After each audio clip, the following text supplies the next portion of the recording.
Good morning, everyone. Welcome. I'm Christine Radarski. I'm the manager of the Local History and Genealogy Division at the Central Library of Rochester and Monroe County. And we are delighted to have with us today Chris Grooms to present a session in our Mourning in the Mourning series, which is made possible through a partnership with the Friends of Mount Hope Cemetery. Chris will be presenting Tales from the Crypts, the Mausoleums of Mount Hope Cemetery. Chris Grooms joined the Friends of Mount Hope Cemetery after relocating to Rochester in the summer of 2017. In the summer of 2018, he became a volunteer for the Friends, serving primarily as a tour guide. Since then, he has joined the Board of Trustees and has focused his efforts on revitalizing the North Entrance Gatehouse, as well as researching and advocating for the preservation and maintenance of the cemetery's mausoleums and the 1862 chapel. Chris is a nationally certified sign language interpreter who loves history and enjoys traveling, reading, and meandering walks in, not surprising, historic cemeteries. Welcome, Chris, and thank you so much for joining us for what is our first Local History and Genealogy Zoom presentation. Thank you, Christine. I really want to thank the Rochester Public Library, the Local History and Genealogy Division, not only for inviting the Friends of Mount Hope to do these presentations, but in these trying times, figuring out a way to continue to make these presentations available to the public.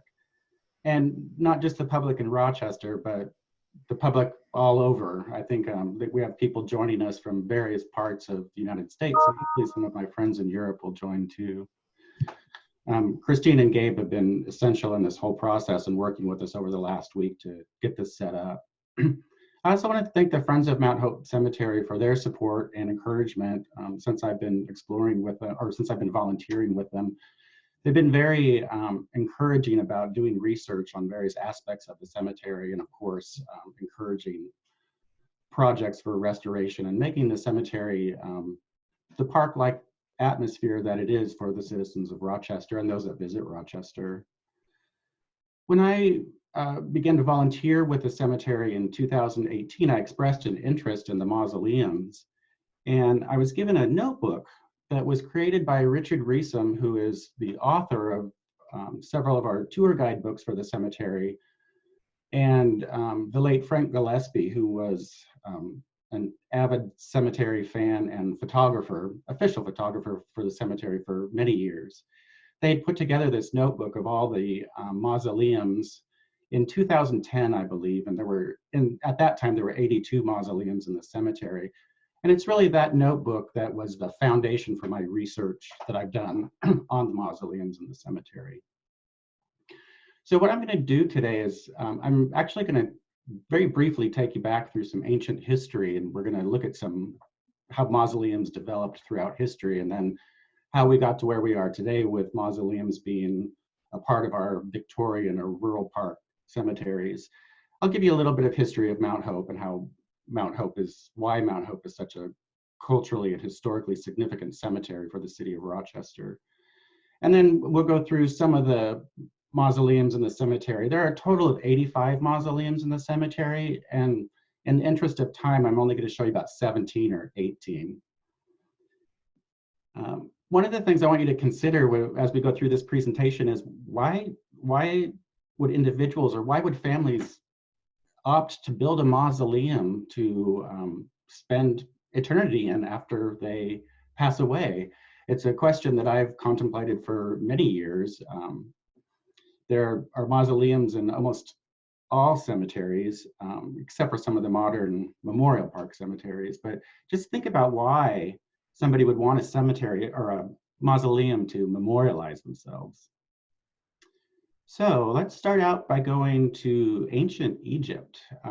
Many people may not be aware, but the pyramids in Giza that were built in about 2500 BCE are actually mausoleums. These structures were built to honor the pharaohs, the kings of Egypt. In about 1500 BC, just south of Giza, then the Valley of the Kings became a popular place for doing the same thing, burying notable people, leaders, and pharaohs in Egypt. What's interesting about the Valley of the Kings is that these tombs are actually built into hillsides, and that's going to become important as we move into the modern age of mausoleums. In ancient Turkey, before it was Turkey, it was called Caria, and there was a king. His name was King Mausolus. He dies in 353 BC, and it was his wife Artemisia, his wife, who was also his sister, was so enamored with him and devout to him that she decided to build this huge structure to house his body in. When Alexander the Great conquered ancient Turkey, he saw this mausoleum at Halicarnassus and was fascinated by the fact that they were mourning their king, paying respect to their king by building this huge temple to them. So he brings the idea back to Greece. And families adopt this style of burying their dead, if you will, above ground, but they make them a lot smaller than the temple was at Halicarnassus. So we see a shrinking of the mausoleums. This is ruins of a mausoleum in Messene, Greece. And then following the Greeks, the Romans also adopt the building of mausoleums. What's interesting is that in Rome, these mausoleums and other family monuments were built along the roads that led into Rome. So, for example, on the Appian Way, you would have all these mausoleums and monuments to notable people, to rich people, and so forth, so that when you came into Rome, you had to pass the grandeur of all of these monuments and mausoleums. After the fall of Rome and with the rise of Christianity, a lot of their notable figures began to be buried in church vaults and crypts, and mausoleums kind of lost their popularity. About 1,000 years after the Roman mausoleums, we see the building of the Taj Mahal in India. This was at a time when people were beginning to travel around the world and see some of these ancient ruins, these ancient wonders. The temple at Halicarnassus was actually the 7th wonder of the ancient world. Excuse me. The Taj Mahal was built by Emperor Jahan, and it was for his favorite wife, Mumtaz Mahal. When England then invades India, they bring the idea of mausoleum. All right, Chris, can you repeat those names, please? Sure. It was the Emperor Jahan, Jahn, who built the Taj Mahal for his favorite wife. Her name was Mumtaz Mahal. Thank you. So when England then conquers or invades India, they bring the idea of mausoleums to honor the dead back to Europe. And we start to see mausoleums showing up in the cemeteries of Europe. So let's come to Rochester, New York. Just a brief history of Mount Hope Cemetery. Mount Hope Cemetery is built in the style of what's called a rural park or a Victorian cemetery. This type of cemetery became popular in the early 1800s. Cities were growing exponentially at that time, specifically in London and Paris. They were running out of areas to bury their dead within the cities. So they would establish these large park-like areas outside of the city limits where they would bury their deceased. That idea eventually came over to the United States. Now, Mount Hope Cemetery is not the first Victorian cemetery in the United States. However, it is one of the first. It is the first that is actually owned by the city. Most of these Victorian cemeteries were owned in the United States, were owned by private institutions or private societies. So again, it was the city of Rochester that purchased the land for Mount Hope Cemetery and continues to operate the cemetery today.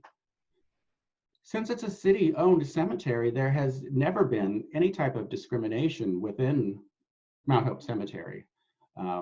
Rich people are buried next to poor people. Anybody could be buried in the cemetery.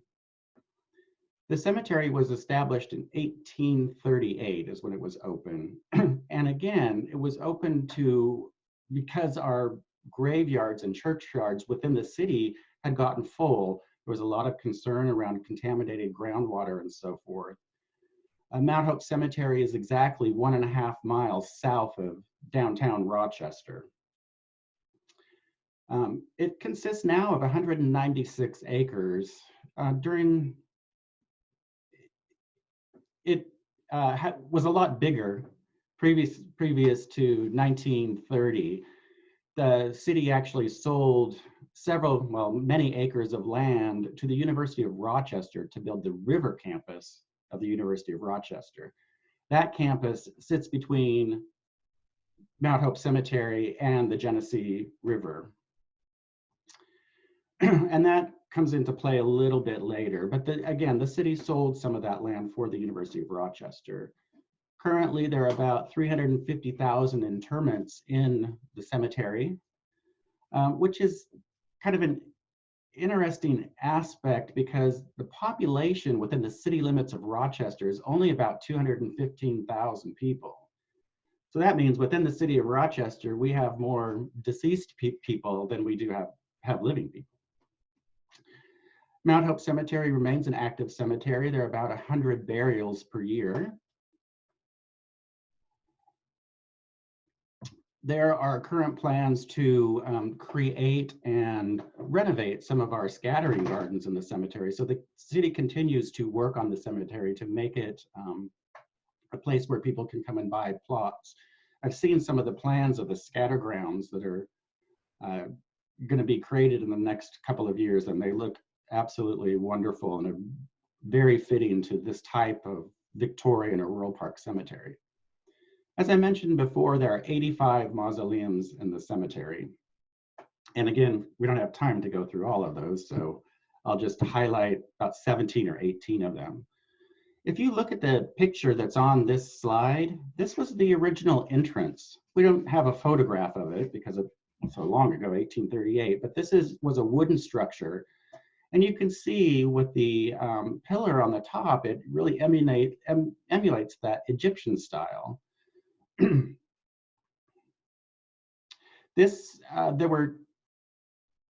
There was another structure. This was a wooden structure that didn't last very long, especially in Rochester winters.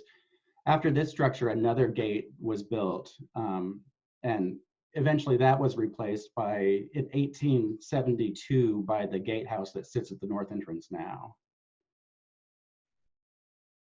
Go on. We've all seen a lot of these graphs lately, so I thought I would include one in this presentation. What this graph does is shows you the building trends of mausoleums in Mount Hope Cemetery. You can see that the height of mausoleum building happened between 1890 and 1940.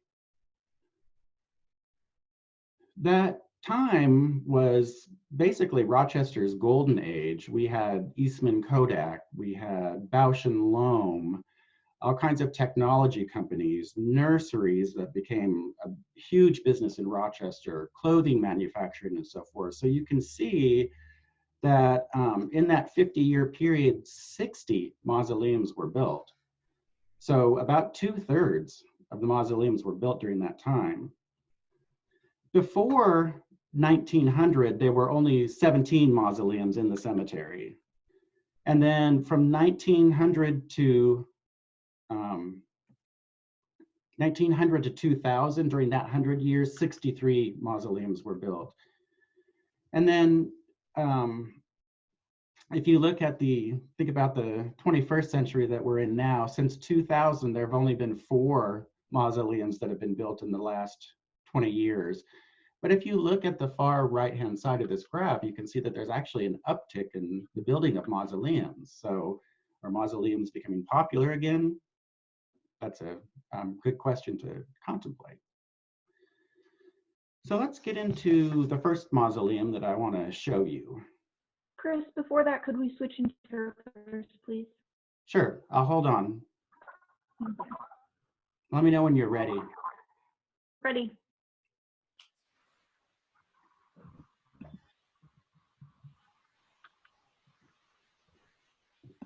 Thank you. Great. So this is the Jakob Gould Mausoleum.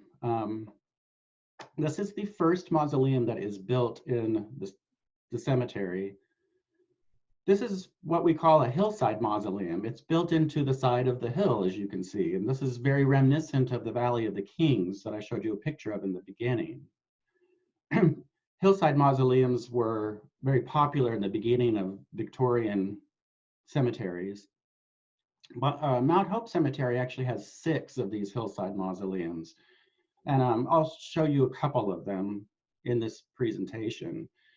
In fact, when the cemetery was built, the commissioners of the cemetery would not allow any structures to be built that were freestanding. It wasn't until later in the 1850s when they took a trip to the cemetery in the Bronx, New York. I can't remember, the Greenwood Cemetery, I believe. That is a cemetery that has freestanding mausoleums that are quite ornate, and there are thousands of mausoleums in that cemetery. If you get a chance to visit, it's a great place to see some just incredible structures in the form of mausoleums. So the cemetery commissioners came back and said, oh, okay, so we've seen the beauty that these vestibule mausoleums, these freestanding mausoleums, can contribute to the cemetery. So in about the 1860s, they started allowing these freestanding mausoleums to be built in the cemetery. But before that time, the cemetery limited structures to just these hillside mausoleums. So Jakob Gould was the second mayor of Rochester. He served from 1835 to 1836. And it was in 1836 when a cemetery committee was established to look for land to purchase for the city of Rochester to establish this rural park cemetery outside the city limits. When the cemetery committee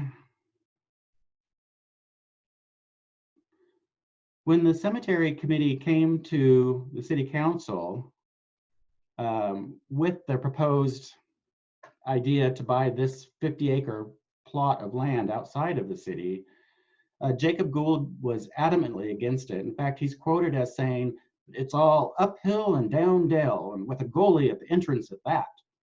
Why, this ground isn't fit for pasturing rabbits."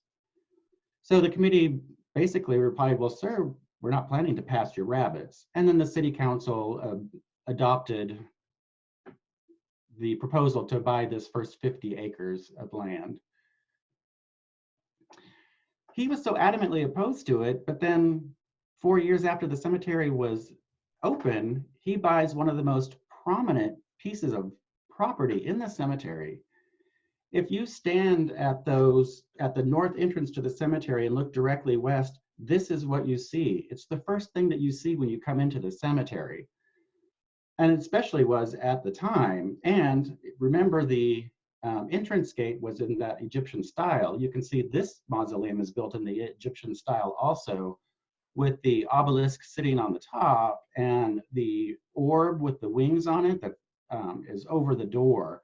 Both of those are Egyptian symbols for the Egyptian god Ra.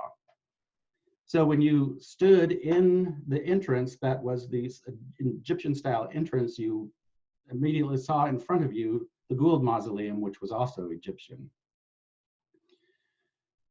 Being built between 1842 and 1846, this mausoleum eventually got into some pretty bad shape. The obelisk was actually cracked in several places.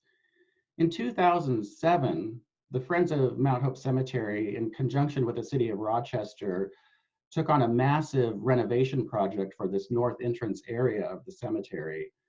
And they renovated several of the structures that are in the entrance, including the Gould Mausoleum. So the Gould Mausoleum today looks like this. Now, I took this picture last weekend. So here in Rochester, we are just now coming out of winter. We had a nice snowstorm yesterday morning. But in the spring and summer, the hill behind this mausoleum actually is covered in green and wildflowers and so forth. You can see that all of the growth has been taken off of the top of the mausoleum, the roof, just to prevent any further damage to the mausoleum itself. And then the cemetery maintenance workers keep that area cleared of vegetation just to preserve the mausoleum. This, excuse me. This is the mausoleum for Charles Rao. I'm not going to tell the story of Charles Rao, although it's a very interesting story. This was also renovated in 2007. So the picture that you see on the left is before renovations, and you can see some of the sidewalls. The granite has actually come out in places, and the cross that sits on the top of the mausoleum had fallen. So this was another mausoleum that was restored in 2007. This mausoleum sits about 100, 150 feet to the north of the Jakob Gould Mausoleum.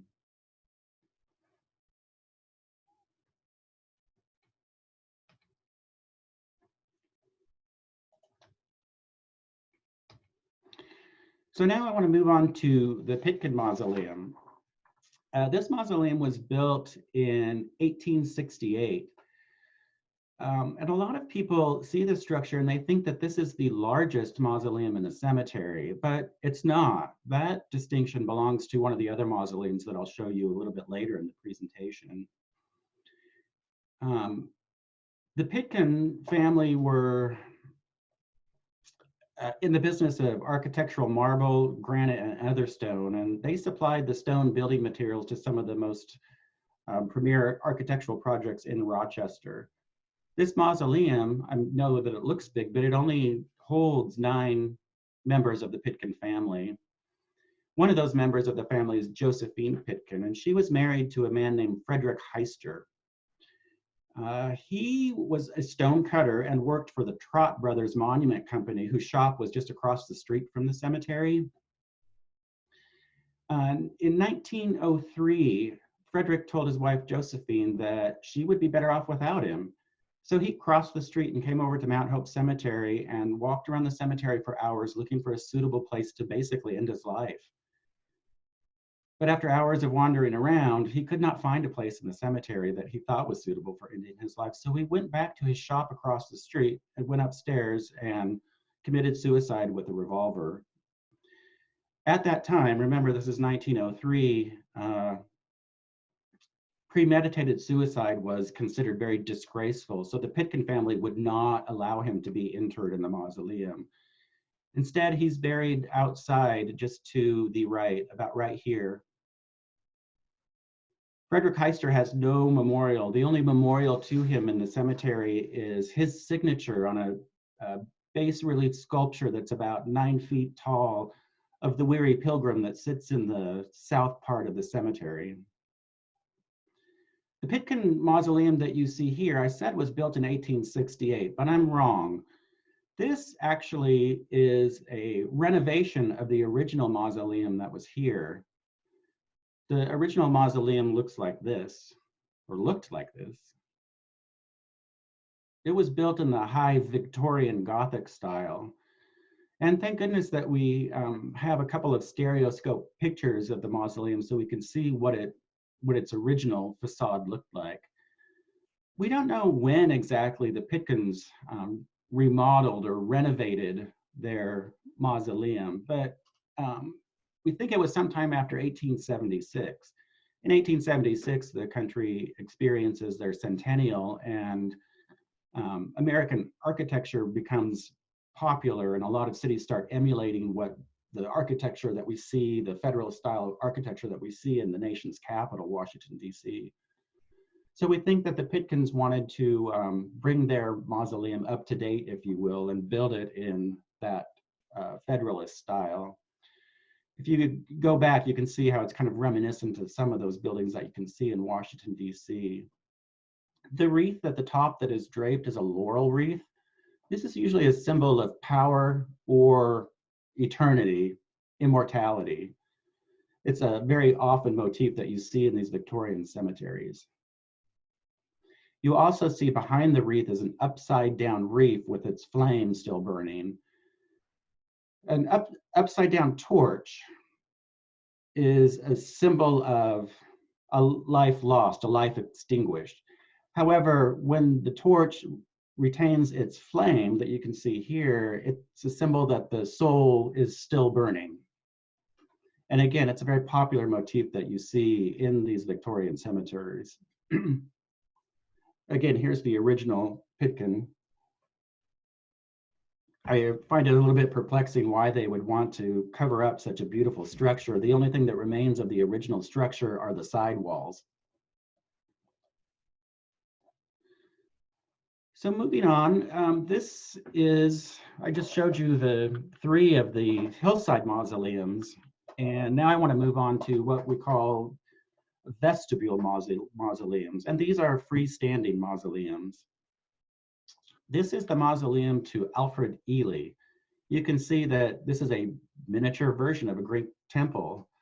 The Greek and Roman architectural styles, as well as Egyptian, were very popular back in the early days of Victorian cemeteries. You can see the 4 rounded columns with the Ionic capitals that uphold the top part of the mausoleum. The columns in the Greek Ionic order are taller and thinner than those of the Doric order, and we'll see some Doric columns a little bit later. The Doric columns tend to be a little bit more masculine, if you will. So Alfred Ely was a US congressman from Rochester during the Civil War.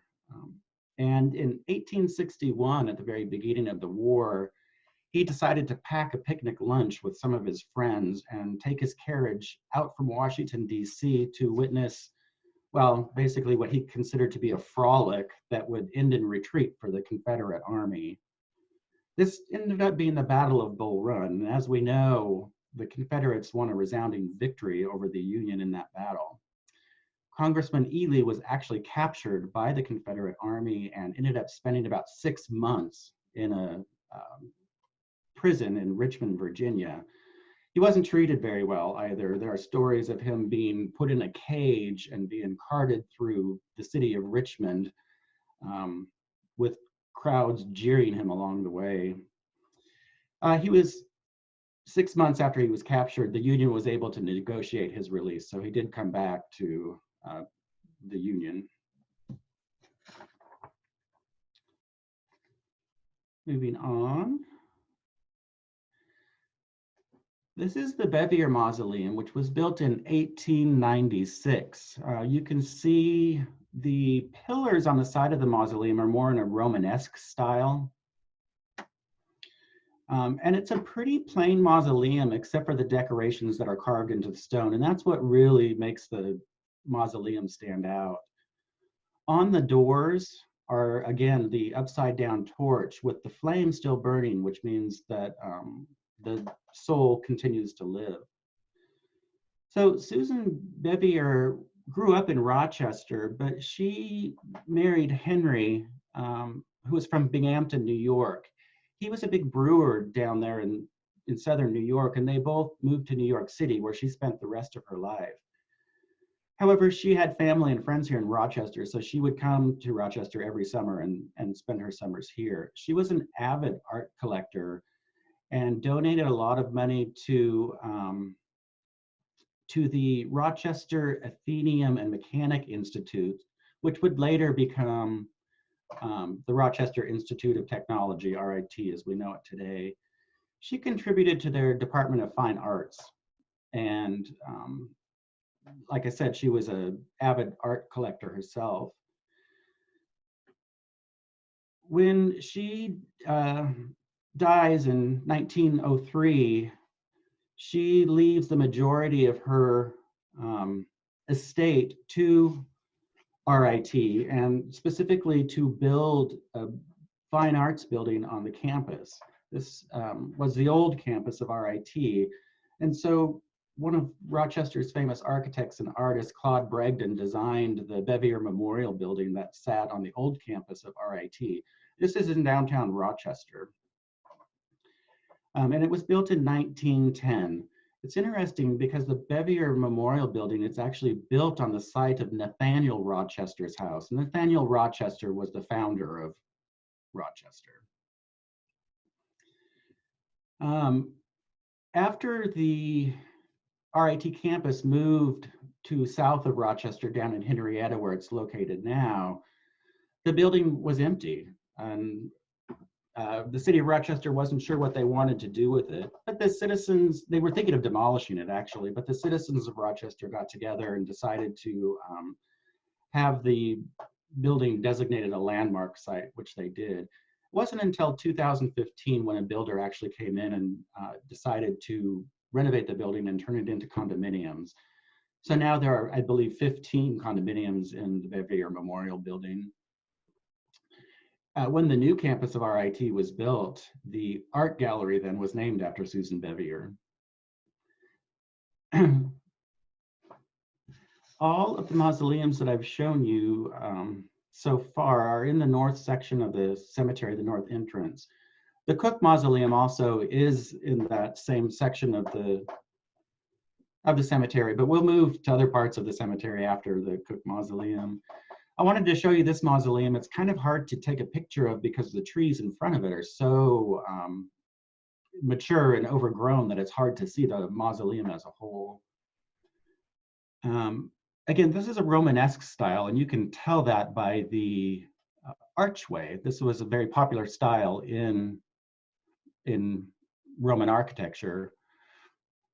And then the archway is held up by the two pillars, very similar to what we saw in the Bevier Mausoleum.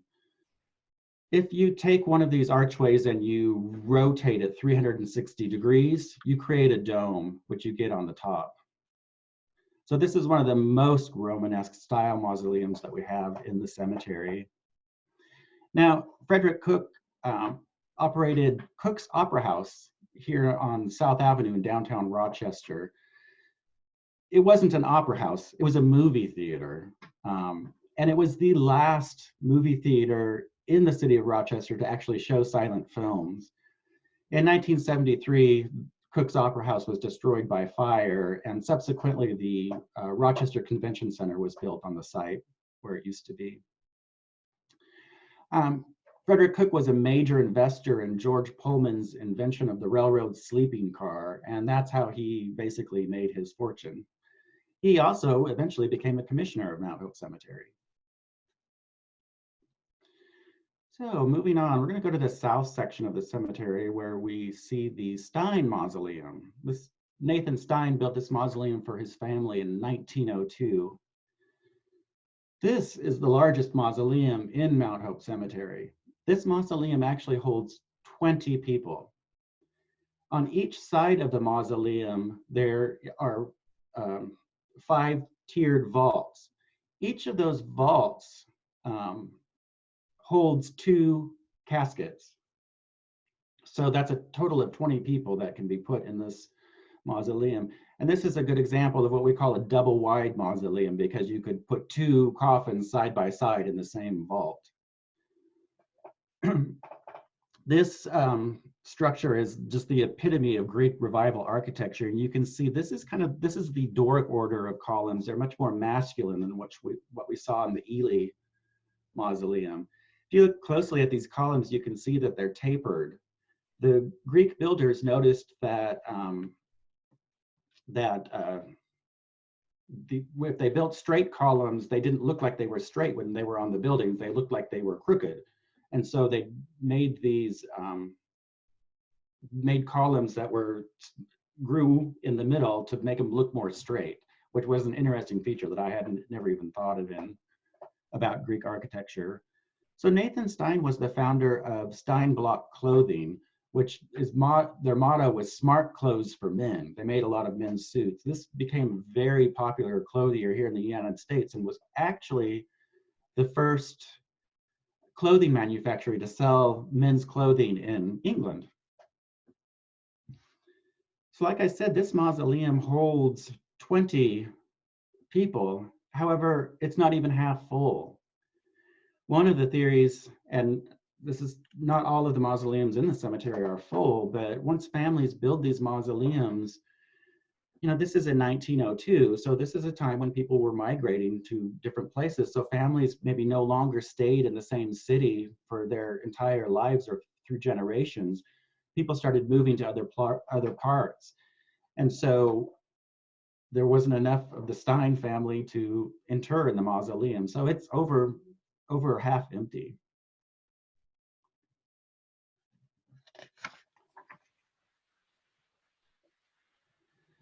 Moving on, Chris, we're gonna switch interpreters if you can spotlight to me.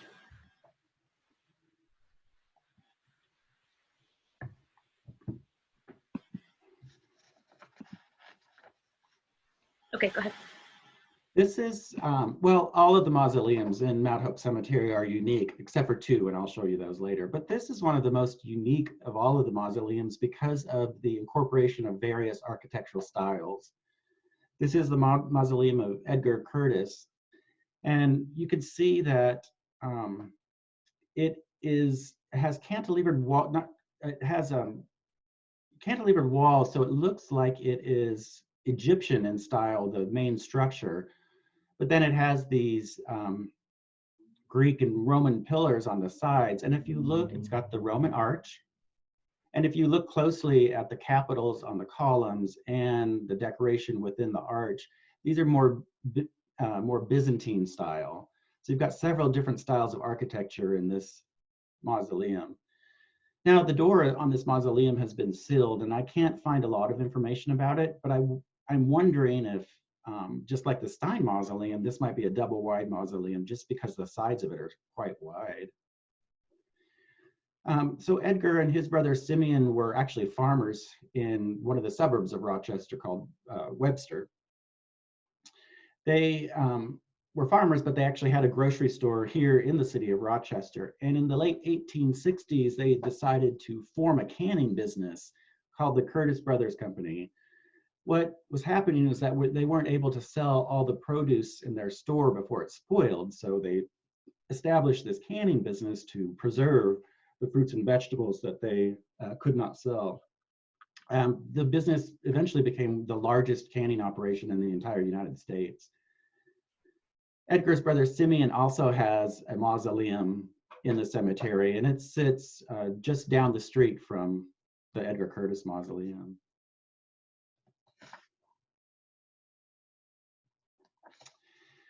Moving on now to the Alexander Lindsay Mausoleum. This mausoleum is very much in modern style, with the only decoration being the Greek-like entrance. This mausoleum was built in 1921, so architectural tastes and style tastes were changing at the time. Alexander Lindsay was the vice president of Sibley, Lindsay and Kerr Company, which was later renamed Sibleys. This was a department store business. And it was basically the first department store that we see in the United States. Previous to the Sibleys department store, people would go into little stores and you would stand behind a counter and then you would ask the clerk for the items that you needed. The clerk would get those items from the store and then bring them to the counter where you would purchase them. Sibley, Lindsay, and Kerr worked in a grocery store together in Boston, and they decided that the three of them would go into business together and establish a store in Rochester. But what they decided to do was to open up the store to patrons, that they would create different sections of the store for different items, a clothing section, a food section, and so forth. So the department store is born. At one time, Sibley's department store was the largest department store between New York City and Chicago.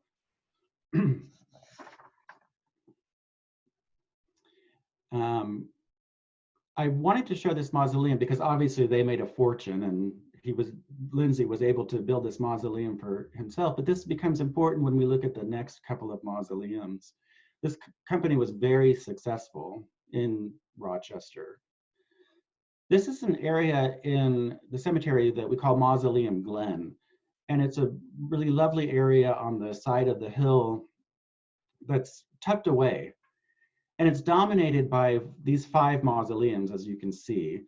Again, this is a picture I took last weekend, but you can imagine what this looks like in the spring and the summer. This area of the cemetery also contains a couple of headstones that were created by Louis Comfort Tiffany and Company. these are the four main mausoleums. All four of these men were prominent within Sibleys department store. They were all either managers, one became the vice president later, or one was a treasurer and so forth. It was T.S. Johnston who Alexander Lindsay invited to come over from Scotland. He was a merchandiser, and so he did all the merchandising for the department store.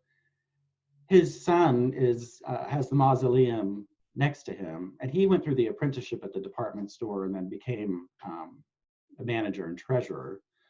Townsend was very high up in the department store, and so was Carter. I think it's interesting that these four men actually had their mausoleums built basically across the lawn from each other. So I'm assuming that they were probably pretty good friends. But these are the mausoleums that dominate that section of the cemetery. I want you to take note. I told you before that every mausoleum in the cemetery was unique, except for the L.W. Johnston Museum and the Carter Mausoleum. So if you look at these two mausoleums, they are exactly the same. And I've walked around and around and looked at the details of these two mausoleums, and they are identical to one another, down to even the doors and the locks on the doors. These are the only two mausoleums in the cemetery that are the same.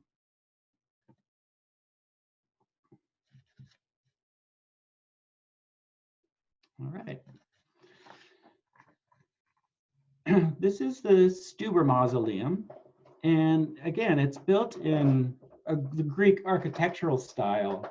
But what Stuber did with this mausoleum was to make it a little bit higher so it doesn't look so boxy-like. And I think it adds a little bit to the grandeur. You can see the columns then again are in that Doric Greek style. Stuber was a chemist for Eastman Kodak and eventually became president, the third president of the company. And my friend and mentor, Joanne Mitchell, who is a longtime tour guide in the cemetery, tells a very interesting story about Mr. Stuber. So I'm going to relay that story to you now. So like I said, he was a chemist with the Eastman Kodak company. And he was responsible for making photographic film. And at the time, photographic film was made with a thin layer of light-sensitive material that was embedded in a gelatin. The gelatin was made out of cowhides and hooves. In the early days of photography, film speeds varied widely from batch to batch on this emulsion, what's called an emulsion. Some of the film speeds could be fast, which means you only had to open the shutter briefly to get the picture onto the emulsion for the silver halide crystals to be activated and to record the picture.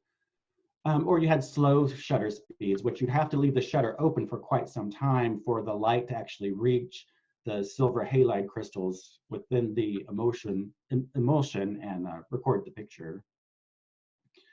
So for early photographers, this was a gamble. You didn't know when you got this batch of film if the emulsion was a fast speed or a slow speed. It was a big problem within the photographic industry, and this is the problem that Stuber was trying to solve.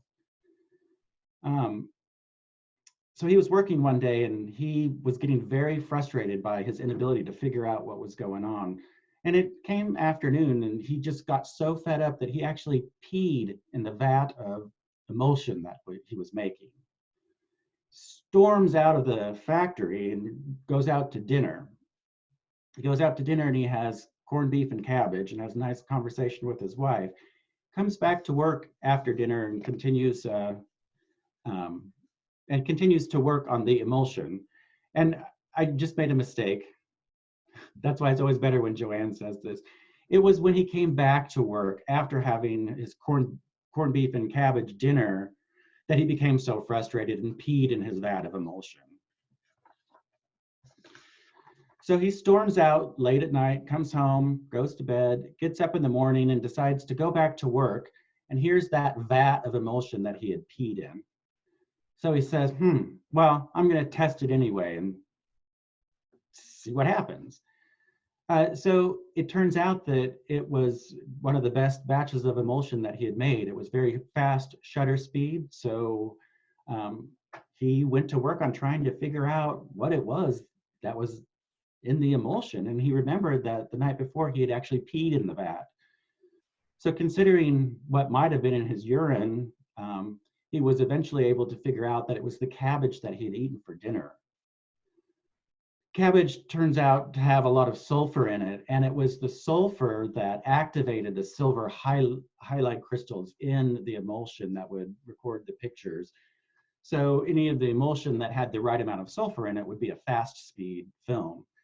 So that's how he discovered this fast speed film that made photography a lot easier, because they would start adding sulfur to their batches to even it out, so all batches would basically be the same moving forward. Stuber later, after peeing in the vat of emulsion, becomes the third president of Eastman Kodak Company. Moving on to some more modern style mausoleums. These are the mausoleums of the Deningers, and this is father and son. LC is the father. His mausoleum is in the middle. This is the one that's built in 1933. You can see it's a very modern style. It's what we call Art Deco. On the right-hand side is a close-up of one of these pillars that you see on the side. And this is an eternal flame. These are on all four corners of the mausoleum. This mausoleum type is called a lawn crypt, or sometimes it is called above ground lawn crypt. Nowadays, in modern times, lawn crypt usually indicates an underground lawn crypt where you can actually, it's a hole dug deep enough that you can have two caskets, one on top of another. So these are considered above ground lawn crypts. And you can see they hold two people. And then right next to, these mausoleums sit next to each other in the south part of the cemetery. Next to that is the William Denninger Mausoleum. This is LC's son. LC was the president of the General Baking Company. And when he passed away, ownership then went to his son, William. His son William's mausoleum, you can see, has almost no decoration whatsoever on it. The only decoration in this modern style vestibular mausoleum is the decoration that's on the doors, and there is a stained glass window in it. So when William Denninger became president of General Baking Company after his father passed away, he discovered that their loaves of bread contained about 65 chemical ingredients. So he decided to hold a national competition where he asked, this was in 1915, he asked housewives to send him their best recipes for bread. And he received more than 45,000 responses from housewives sending in their recipes for bread. He eventually decided to use one of the recipes to make what was called bond bread. It's B-O-N-D. He used that name because a bond was a pledge, and he was pledging to his consumers that he would make only bread that contained high quality natural ingredients. At the same time, the General Baking Company was competing with the Continental Baking Company, and the Continental Baking Company were the ones who were responsible for Wonder Bread. So you had Bond Bread competing with Wonder Bread. Again, these two mausoleums, father and son, sit right next to each other in the southern part of the cemetery. Moving on now to the 1960s, we get the Mausoleum of Rhea Hyland, and you can see this is a very stylized modern structure. It does have the Greek smooth pillars here, and you can see these pillars are actually straight ones and not curvilinear like the Doric ones.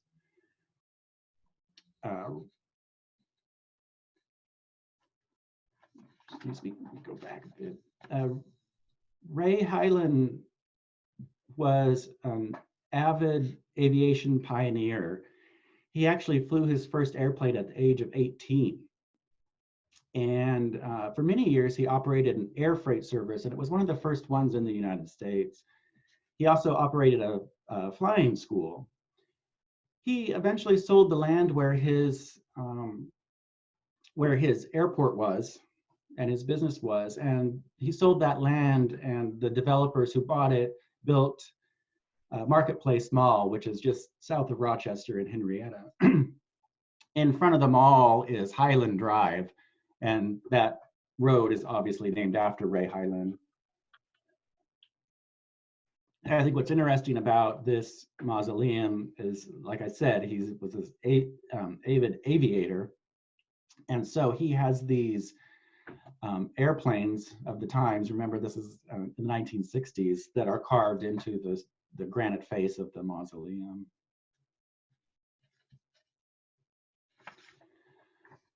This is another type of mausoleum that we have in Mount Hope, and this is called a sarcophagus mausoleum.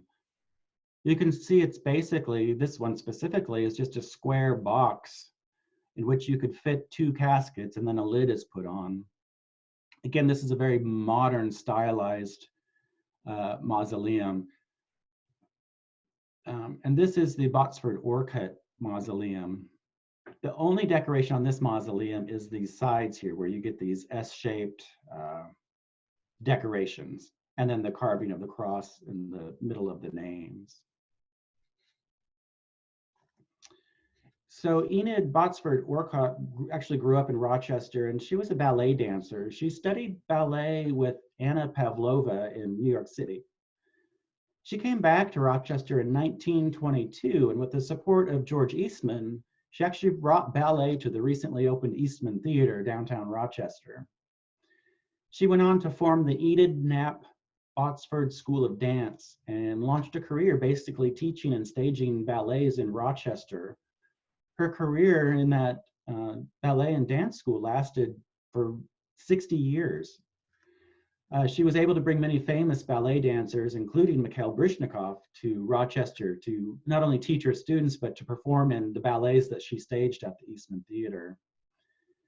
She marries her husband, Brent Orcutt, in 1971, and he was a famous architect who actually stopped his career as an architect and ran and managed the ballet school for the rest of its existence. And again, this is a sarcophagus mausoleum. There are only 2 of this type of mausoleums in Mount Hope. Now we get to 2001, and this is a very contemporary looking mausoleum. This is the mausoleum for the Levine family. This was built in 2001, and it's considered a post-modernist style. You can still see that there are elements of ancient architecture. You can see the real shallow archway, which is Romanesque, and the pillars, again, which are kind of a Greek style. This mausoleum is very unique in that it has granite etched elephant, which sits right here in the patio entrance. Now, Mr. Levine was very fascinated by elephants, so I'm assuming that's why he had this frieze of an elephant here in the patio. I learned recently from Pat Corcoran, the president of Mount Hope Cemetery, that the elephant also symbolizes welcome. And Mr. Levine was the founder, with his father, of Allison Athletics. They were a sports apparel company that made sports apparel and basically made their fortune making and selling sports apparel. Mr. Levine is quoted often as saying, "My hobby is to make money and give it away." And he becomes one of Rochester's most prominent philanthropists. He appears to have enjoyed that hobby. By the time he died in 2013, his business, the Allison Athletic, was a brand known throughout the United States and Canada. But acting on his desire to give all of his money away, William Levine devoted a great deal of his time, energy, and money helping local institutions serve the needs of the region's children, basically. He eventually became involved in banking also and was founder of the First National Bank of Rochester. Again, he gave a lot of his funds to children's charities here in Rochester. In 1980, he and his wife Mildred established the William and Mildred Levine Foundation, and they began giving away their money through philanthropic ways. William's foundation, over the last 20 years of his life, gave over $20 million to charities in the Rochester area. So many of our well-known local nonprofits have benefited from his largesse, if you will.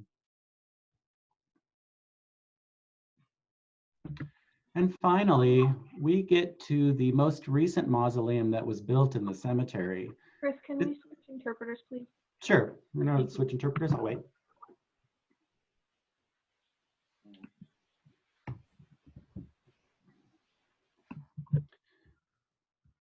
Ready?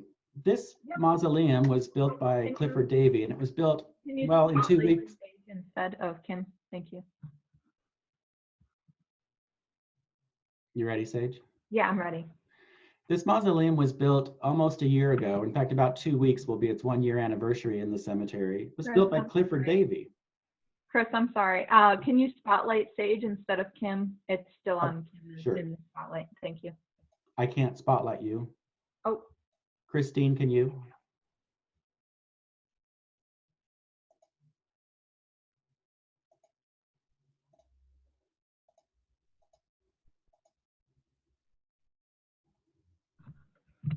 Hold on, let me look.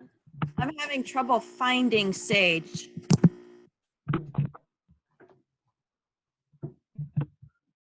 Yeah, you'll have to scroll through.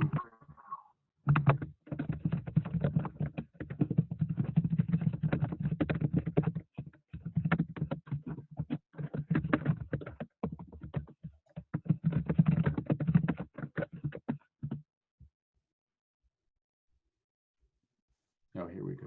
Pause participants.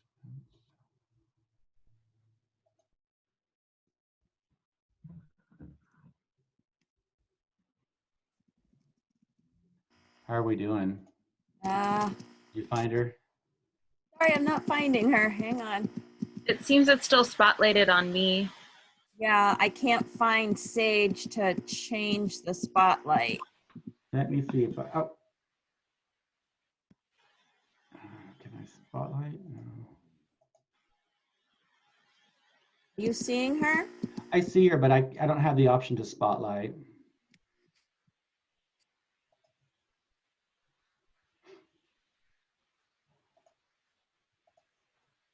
Did you find her, Christine? No, I'm still not finding her.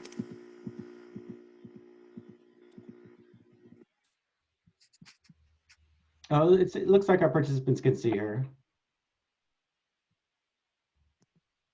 We have a message that says they can see. No, I've got Kim. Kim's still on the screen. I just started interpreting again because I didn't know who can see Sage. Hang on, I found her. Okay. Thank you. Great, thank you, Christine. Sorry about that. Sure. So this is the last mausoleum that was built in the cemetery, and it was built last year in April, in a matter of about 14 days. It was built by a construction company from Texas called Construction.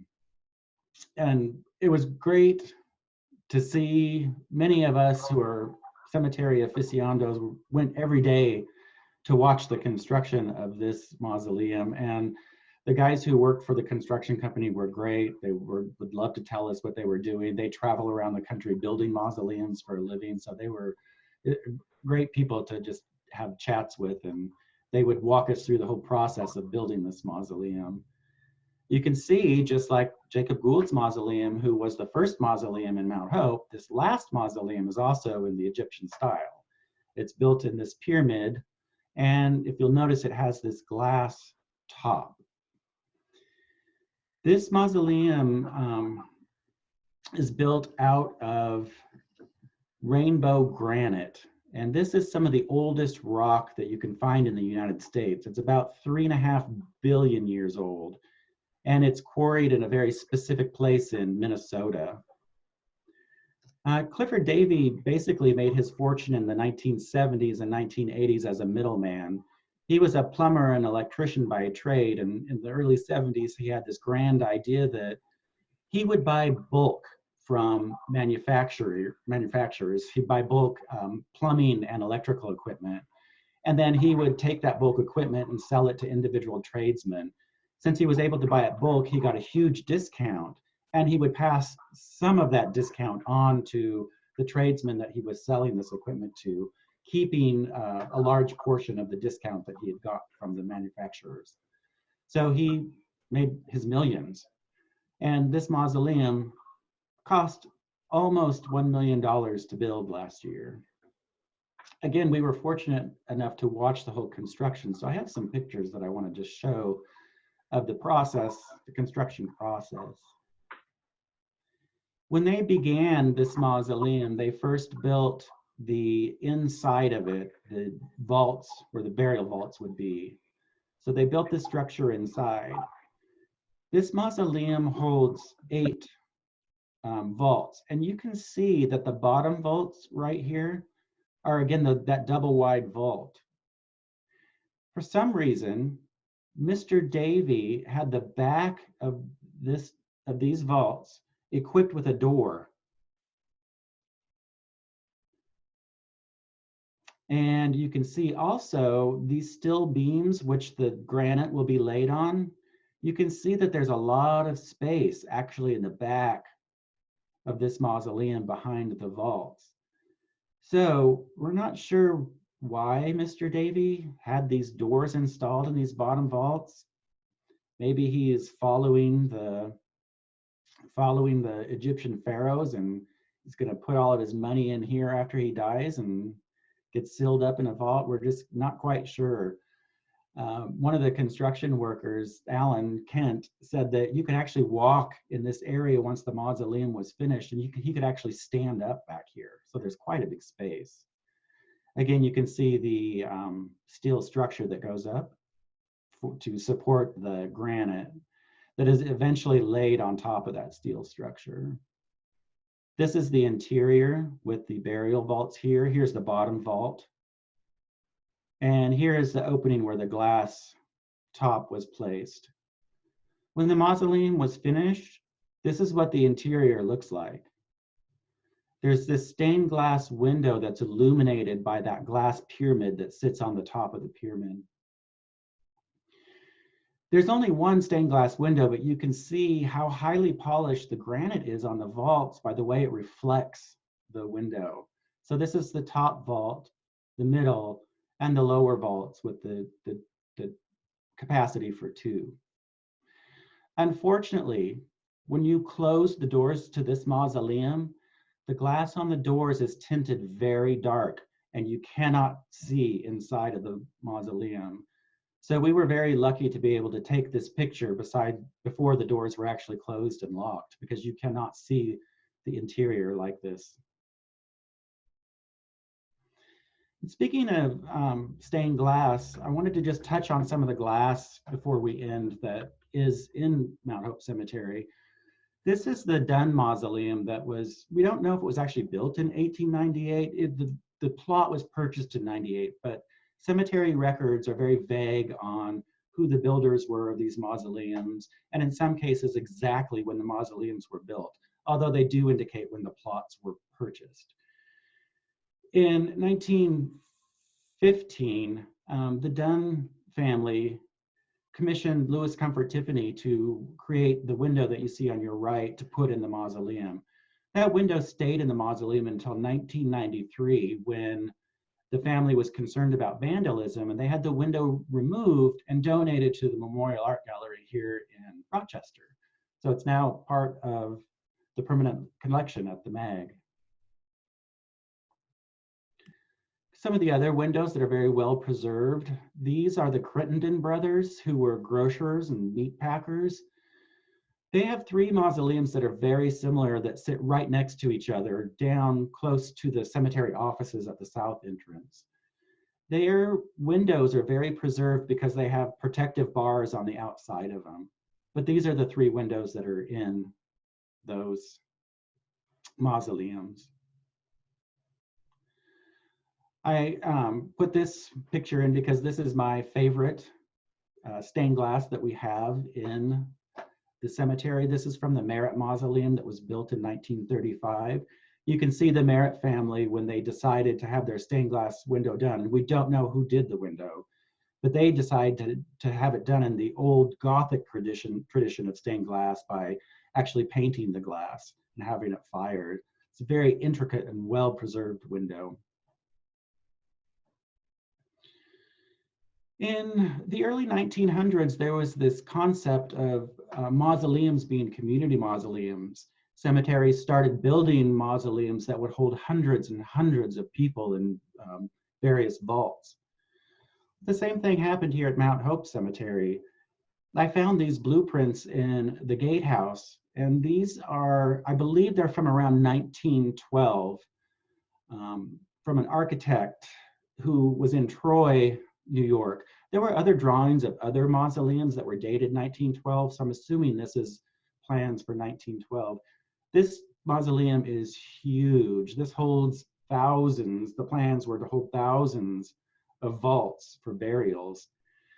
Now, this community mausoleum was never realized. I had mentioned before that the land for the river campus of the University of Rochester was sold to the university sometime before the 1930s.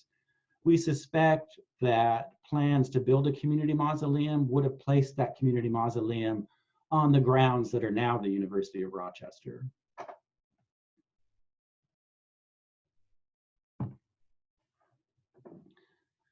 So now we get back to the question that I asked you in the beginning. Why would someone build a mausoleum? Why would somebody want to be remembered forever by a mausoleum? And my theory is that, as I mentioned before, these Victorian rural park cemeteries were meant to be a place where people could get out of the hustle and bustle of the city and enjoy themselves, enjoy nature. And for me, I think that those that had the egos and the money to build mausoleums wanted to add to the aesthetics of these Victorian cemeteries. Think about it. You can go take a walk in Mount Hope Cemetery now and you can see Gothic architecture, reminiscent of old Gothic churches in Europe. You can see interesting styles like in the Liechtenstein Mausoleum, another lawn crypt. Romanesque designs. You can see ancient Greek architecture, all in just an hour's stroll within the cemetery. So my suspicion is that the families that could built these mausoleums just to add to that park-like feeling and enjoyment of visitors to the cemetery. With that, I would again like to thank the Rochester Public Library, the Local History and Genealogy Department, Christine and Gabe. I also want to thank the Friends of Mount Hope Cemetery for, again, all of their encouragement and support. I've included my email address here. If you want to write it down and send me an email, if you know any stories about any of the mausoleums in the cemetery, I would love to hear them. Thank you. And I would like to take questions now. Go ahead, Christine. Well, that's exactly what I was going to say. I'd like to open it up to the floor for questions. So you can either type your question into the chat box or you can unmute yourself and go ahead and ask a question. I was wondering if there's any difference between a crypt and a mausoleum. That's a great question. Mausoleums are structures that basically have crypts or vaults in them. And so a crypt and a vault can be used interchangeably, and a vault is just a small space where a burial can be made. You'll often hear about crypts that are underneath churches, which tend to be larger areas and so forth. Sometimes they're called vaults, sometimes they're called crypts.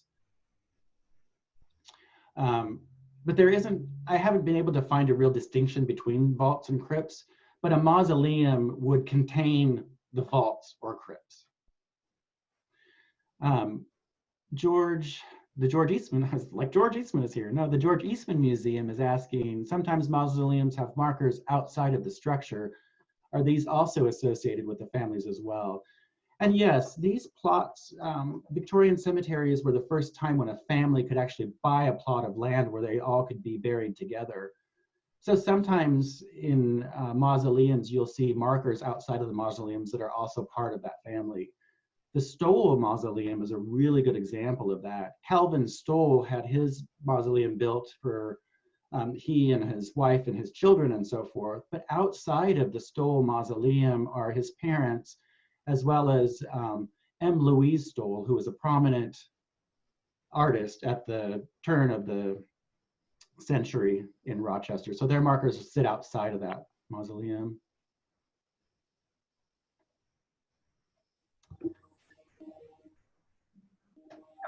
Hello. Any more questions? Yes. No, I can't. Go ahead, we can hear you. Can I see your address again? Sure. There we go. And again, if anyone knows any stories or has any more information about mausoleums in the cemetery, please contact me and let me know. Who decides when the mausoleum doors get? That's a very good, we've got a really good question from, let me go back. Chris, what do we know about the stained glass window companies that contributed their work to these mausoleums? And do we know if any of them are still in business? That's a very good question. Again, the cemetery records are very sketchy when it comes to the actual construction of these mausoleums. And quite frankly, I haven't been able to find any of the makers of these windows. It's something that is on my agenda to do a lot more research into. Most of the windows are not signed. And then a lot of the windows that remain in the mausoleums in the cemetery have been damaged by vandals throughout time. And that's, again, one of the reasons why the Dunn family donated the Tiffany window to the Memorial Art Gallery. The Stuber family also donated the Stuber window to the Friends of Mount Hope. That window hangs in a light box in the North Gatehouse. And recently, the Henry Alva Strong descendants took the stained glass window out of the Strong mausoleum and donated that again to the Friends of Mount Hope. And that window is in the process of being hung in the gatehouse, the North Gatehouse. I want to go back to Paula's question, who says, who decides when a mausoleum door gets bricked up and who maintains these things when there's no family around? Yes, that's a question I have contemplated many, many, many times. If the mausoleums are full, usually the families decide to have the doors bricked up to prevent any type of vandalism. But unfortunately, there's been a lot of vandalism of these mausoleums in the cemetery. A lot of this happened way before the Friends of Mount Hope were established in 1980. So the cemetery itself would wall up these doors to prevent anybody from actually breaking into them. You'll also see chains on some of the mausoleum doors to prevent the doors from being opened and locks from being broken and so forth. It's very unfortunate. Kim is asking, where in the cemetery is that final mausoleum? The Clifford Davie Mausoleum is in the south section of the cemetery, down close to the Fireman's Monument. If you walk down that way, you can't miss it. Do mausoleums that hold 2 people only cover 2 plots of land? Those lawn crypts and the sarcophagus mausoleums, yeah, those are basically just a smaller plot. They could even be placed on a larger family plot, if you will. Does Mount Hope have the keys or access to the crypts? The cemetery has the keys, and they haven't given them to me. These mausoleums are owned by private families, and the private families are charged with maintaining them. When the families die out and there's nobody left to maintain them, it's basically up to the cemetery staff to maintain them.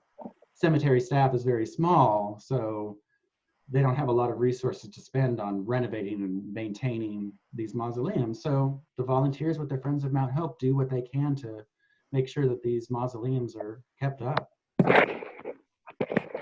And then again, we can't get into the mausoleums because they are privately owned property, and basically it's really not our business to unlock them and go into them.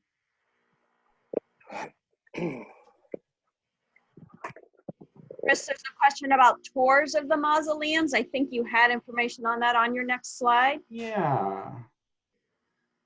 So we currently, due to the current state of things, we're not sure how our tour season is going to look this year. We were supposed to start the last weekend of April.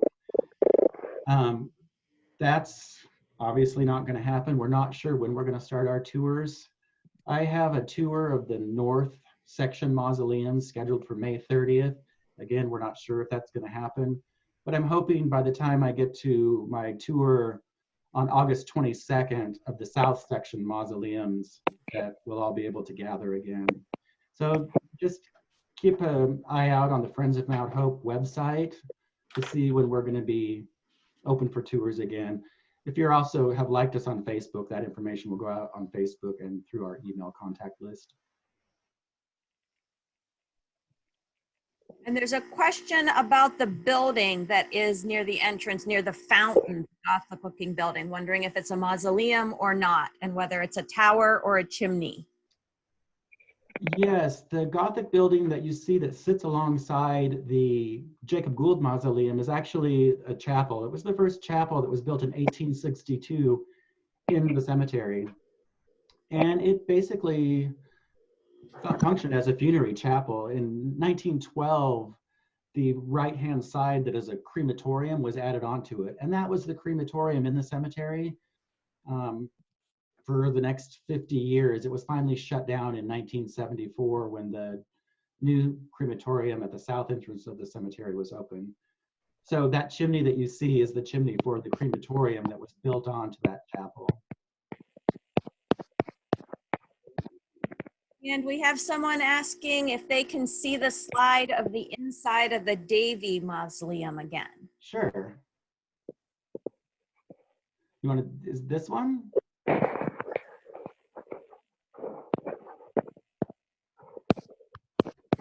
I'll scroll through them. Somebody's also asking about Malcolm Glazier's plot. Malcolm Glazier has a monument on his plot. That is not a mausoleum. It doesn't hold any vaults or crypts. It is just simply a monument. It's a great question, though. Here's somebody typing. If you're not speaking, would you please mute yourself?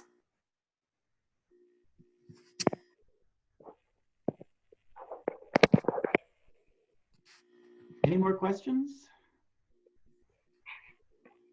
Oh. There's a question about, isn't there a mausoleum with a bell where the dog in the gatehouse used to sit? You're thinking of the Pratt Mausoleum, which is another one of our 6 hillside mausoleums that sits in that north entrance section. Carlo the dog used to sit on a platform outside of that mausoleum until he was stolen in, I think it was 1993, eventually recovered by the Friends of Mount Hope, and he now resides in the gatehouse. I am not familiar with any bell that was associated with that mausoleum. There are stories that families would put a bell contraption outside of the mausoleum with a string going inside. So if anybody was prematurely buried before they were actually dead, they could ring the bell to get outside of the mausoleum. Don't know if that's a true story or not. All right, if there are no more questions, I want to thank everybody who joined us today. We are recording this session and we will be posting it to the library's YouTube channel and sharing it on our Facebook page. I will also send an email with the link to everyone who registered for this program. Look for the next Mourning in the Morning program next month. We do anticipate presenting that on Zoom again. And look for other programs coming up through the Local History and Genealogy Division and other library divisions. You can find those on the library's events calendar as well as on our Facebook events calendar. Thank you, everybody. And Christine, I'd like to thank our 2 interpreters, Sage and Kim, today for making this presentation accessible to our deaf participants. Thank you both very much. And thank you, everybody. Have a great day. You too. Thank you. It was wonderful. Thanks.